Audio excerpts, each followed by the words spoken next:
কুমিল্লায় গোমতী নদীর উপর নির্মিত সেতুর দুই পাশে নেই কোনো রেলিং। এতে চরম ঝুঁকি নিয়ে চলাচল করছে যানবাহন। শুধু তাই নয়, স্থানীয় প্রায় 50টি গ্রামের যাতায়াতের একমাত্র ভরসা এ সেতু। ভয় এবং আতঙ্ক নিয়ে 6 বছর এভাবেই চলাচল করছে স্থানীয়রা। এরই মধ্যে নদীতে পড়ে কয়েকজন আহত হলেও সেতু সংস্কারে কোনো উদ্যোগ নেই, অভিযোগ স্থানীয়দের। কুমিল্লা প্রতিনিধি আবুল খায়েরের প্রতিবেদন জানাচ্ছেন নুসরাত জাহান সিনথি। নগদের কাছে সব গ্রাহকই প্রিয়, তাই তো সারা দেশে ক্যাশ আউট চার্জ সবচেয়ে কম।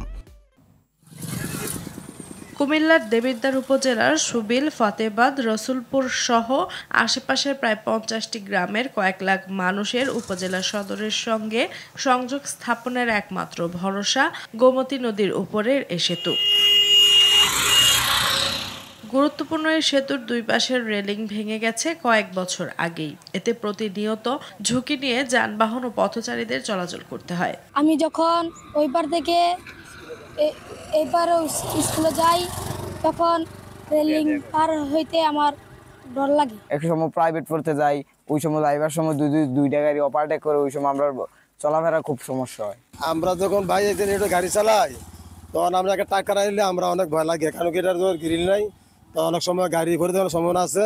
স্থানীয়রা জানায় 2005 সালে জিয়াউর রহমানের নামে সেতুটি নির্মাণ করা হয়। নির্মাণকালে ত্রুটির কারণে 130 মিটার লম্বা সেতুর মাঝের অংশ তখনই দেবে যায়। সে অবস্থায় ঠিকাদার শেষ করে সেতুটি হস্তান্তর করে। এর কয়েক বছর না যেতেই খসে পড়ে রেলিংয়ের আস্তর। এই বিষয়টাকে একটু নজরে নিয়ে আসে প্রশাসন সহ সরকার, দ্রুত সংস্কারের একটা ব্যবস্থা করে, তাই এই এলাকার মানুষ অনেক উপকৃত হবে। বাচ্চারা ভারতে খুব ভয় পায় রে বাবু, এই ভয় বাচ্চারা স্কুলে আসতে করতে খুব ভয় পায়, মহিলাও ভয় পায়। তবে উপজেলা প্রকৌশলী বলছেন সেতুটি সংস্কারে সংশ্লিষ্ট দপ্তরে প্রস্তাব পাঠানো হয়েছে, দ্রুত এর কাজ শুরু হবে।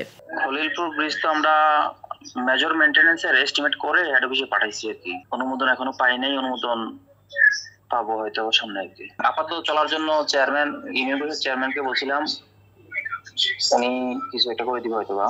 এ অবস্থায় শুধু আশ্বাস নয়, দ্রুত সেতুটি সংস্কারের দাবি স্থানীয়দের।